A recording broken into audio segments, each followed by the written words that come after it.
Em nosso estudo de hoje, a lição 16 do livro Irmão tem por título Perante o Mundo. Aqueles que fogem do convívio social e abominam o mundo a pretexto de conquistarem a santidade, certamente não ponderaram o exemplo do próprio Cristo, em nome de quem endossam isolamento e orgulho, egoísmo e deserção. Descendo gloriosamente do céu à terra, não recusa o Senhor o contato da estrebaria que lhe serve de berço. Na infância em Nazaré não despreza a oficina singela em que se prepara à frente da luta. Sua primeira manifestação messiânica surge comovedora numa festa de casamento, quando consagra em Caná a pureza serena da alegria familiar. Para companheiros de apostolado, não hesita aceitar homens rudes do campo e da pesca sem qualquer preconceito religioso humanamente considerado. Desejando exalçar a missão da mulher, não vacila em estender mãos amigas a Madalena, reconhecidamente dominada por 7 gênios sombrios. Intentando esclarecer quanto à correta administração da fortuna terrestre, não se furta a companhia de Zaqueu, homem situado à margem da fé. E por ser puro, não se subtrai à presença dos cegos e dos leprosos, dos paralíticos e dos alienados mentais, cujas chagas e dores toca e alivia. Porque Judas fosse inclinado a conchavos políticos, não o expulsa da assembleia dos discípulos mais queridos e suporta com paciência a ilusão de que é vítima o apóstolo desditoso. E por último, como se quisesse ensinar-nos a virtude do bem, que a virtude do bem é sanar o mal e que a glória de luz é extinguir as trevas, ele aceita a morte de ignomínia entre 2 malfeitores. Observando tudo isso com a desculpa de comunhão com o Senhor, não te ausentes do mundo abençoado por sua divina presença, porque a terra multimilenária é a nossa sublime escola santuário de trabalho e fonte viva de amor a fornecer-nos teto e consolo, esperança e alimento, flor e perfume, experiência e lição, habilitando-nos generosa para a ascensão divina ao seio augusto de Deus. Volta e meia a gente tem acesso a lições como essa, mostrando para a gente como foi o papel do Cristo entre a gente, como é o papel do Cristo entre a gente até os dias de hoje, porque a gente encontra, assim, às vezes, né, alguns companheiros que falam: eu não sou mais do mundo. Como assim você não é mais do mundo, né? Me explica melhor. Ah, mas eu não sou mais do mundo, me referindo aos prazeres, aos vícios que o mundo oferece. Por legal, tudo bem. Mas o trabalho do Cristo e de quem se propõe a trabalhar com Cristo é diante do mundo, é no convívio com criaturas muito imperfeitas, de diversidades de culturais enfim, de temperamentos emocionais, e é fazendo a parte dele também. Então a gente até entende, sim, que o Jesus ele deixa para a gente aquela história dos 4 pilares. Em primeiro lugar, Jesus tinha a profissão dele, ele era carpinteiro. Em segundo lugar, Jesus também tinha a família dele, que cuidava da família dele. Agora, tem 2 aspectos que todo mundo tem aqui. A gente tem a nossa família, a gente tem a nossa profissão também. Agora, Jesus todo santo dia se recolhia, um momento do dia, para as suas orações diretas com o Pai, pegar a orientação direta com o Pai, é o que a gente precisa aí, né, disciplinar na gente. Se o próprio Cristo esteve aqui na Terra, fazia isso todo dia, quem somos nós, né? A gente precisa o tempo todo, através do recurso da oração, estar em sintonia com esses que são os nossos guias aqui da Terra. E, em segundo lugar, Jesus tinha a missão dele, que ele abraçou com todo o amor e em momento algum. Tem até um momento, né, muito especial em que ele vira para o Pai: tem como afastar esse cálice de mim? Logo em seguida ele fala: não, nada disso. É a sua vontade, vai ser cumprida a sua vontade.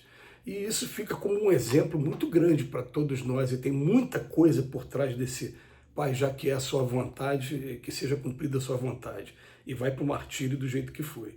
Então esses 4 comportamentos vêm mostrar para a gente que a gente tem que ter profissão, a gente tem que fazer o nosso papel perante a sociedade e também perante a família. Esses 2. E logo em seguida, todo dia se recolhendo à oração. Agora, se afastar do mundo, como assim se afastar do mundo? Aí o Emmanuel vem lembrar, né, que, olha só, ele desce gloriosamente do céu, nasce numa estrebaria, num lugar onde não tinha mais espaço para os humanos. As casas eram talhadas na pedra, nas partes mais altas ficavam os homens. Não tinha mais espaço, estava muito cheio. Ele foi obrigado a nascer no espaço onde os animais ficavam, na estrebaria, na parte de baixo. E uma lição maravilhosa do Emmanuel fala assim, né? Jesus, quando nasceu, ele teve contato ao mesmo tempo, logo no nascimento, com o reino mineral, vegetal, animal e com os homens também, porque onde ele estava tinha de tudo, tinha planta, tinha animal, tinha homem, tudo junto. Depois ele fala para a gente, na infância ele não despreza a oficina singela, né? Crescendo na cidade de Nazaré, nasceu em Belém porque foram obrigados a fugir por conta das crianças que estavam sendo mortas lá no censo feito por Herodes, tudo bem. Aí depois ele bota, sua primeira manifestação messiânica surge numa festa de casamento, transformando a água em vinho. Na infância ainda teve um encontro lá no Templo de Jerusalém com os doutores da lei, onde conversou e foi admirado pelos doutores. Aí depois, como companheiro de apostolado, foram homens rudes do campo, da pesca.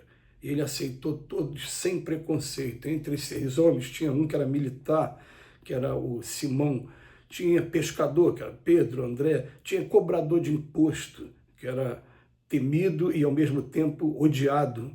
Era como se fosse o X9 de hoje, pô, faz parte do meu povo e está cobrando contra mim. Tinha de tudo, né, entre os 12 discípulos, se a gente parar para analisar. Outra coisa que o Emmanuel faz questão de exaltar aqui para a gente, ele disse que não veio para os que estão sãos, mas para os que estão doentes. Então ele tem contato com uma Maria Madalena que estava obsediada, perseguida, dominada por gênios sombrios. Ele vem até o Zaqueu, que é um cobrador de imposto, e ele vai até a casa dele, então não tem diferença se é rico, se é pobre, o que está passando, nada disso. E a gente escuta aqui na Terra, eu já falei isso algumas vezes, quem se mistura com porcos, farelo come. Eu pergunto, que farelo que Jesus comeu? Jesus veio somente para os que estão doentes, nunca comeu farelo nenhum dentro desse ditado muito furado que a gente encontra aí no na nossa cultura. Depois, por ser puro, também não se subtrai a presença de cegos, de leprosos, de paralíticos, de alienados mentais, e ele vai aliviando a dor de todos eles. Agora, outra coisa, tem um dos discípulos, ele fala para a gente, Judas, que era muito politizado, muito entusiasmado e acabou cometendo o que fez por conta de visão política, achando que, já que o Cristo secou a figueira um pouquinho antes, se foi entregue para os inimigos, será que ele não ia secar também Caifás do lado dos judeus e Pôncio Pilatos lá do lado dos romanos? E depois, por último, como se quisesse ensinar-nos a virtude do bem, ele tem a morte entre dois malfeitores e foi trocado até por Barrabás.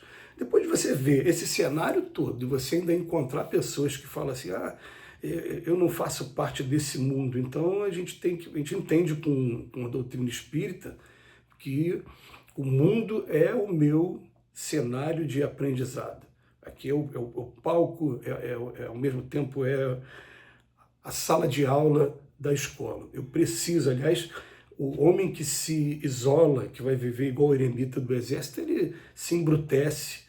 Tem um filme espetacular que foi o Náufrago, né, feito pelo Tom Hanks, que vem explicar isso. O homem ele se embrutece. É no contato com as pessoas que a gente progride, até porque o maior aprendizado que a gente tem aqui na Terra é o aprendizado do amor. A gente está aprendendo a respeitar, a perdoar, a amar inclusive os inimigos. É esse o objetivo do nosso aprendizado aqui na Terra.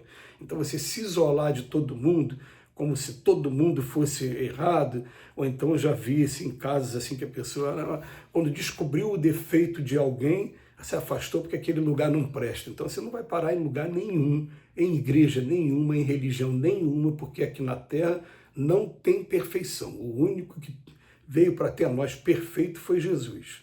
Ele está como representante do Pai, alguns chamam de Deus encarnado, Deus vivo. A doutrina espírita diz que ele é o governador do nosso planeta. Então, quer dizer, ele é o perfeito, nós não somos perfeitos. Então, se você está querendo buscar perfeição num padre, na figura do pastor, do presbítero, do dirigente espírita, do palestrante, você está frito, porque se conviver um pouquinho com a gente, vai descobrir, sim, que a gente tem um monte de defeito, mas reconhece-se o verdadeiro espírita pelo esforço que ele faz em domar suas más inclinações. Esse esforço, pode ter certeza, nós estamos fazendo e não estamos acomodados com nossos defeitos, não. Que Jesus nos abençoe hoje e sempre.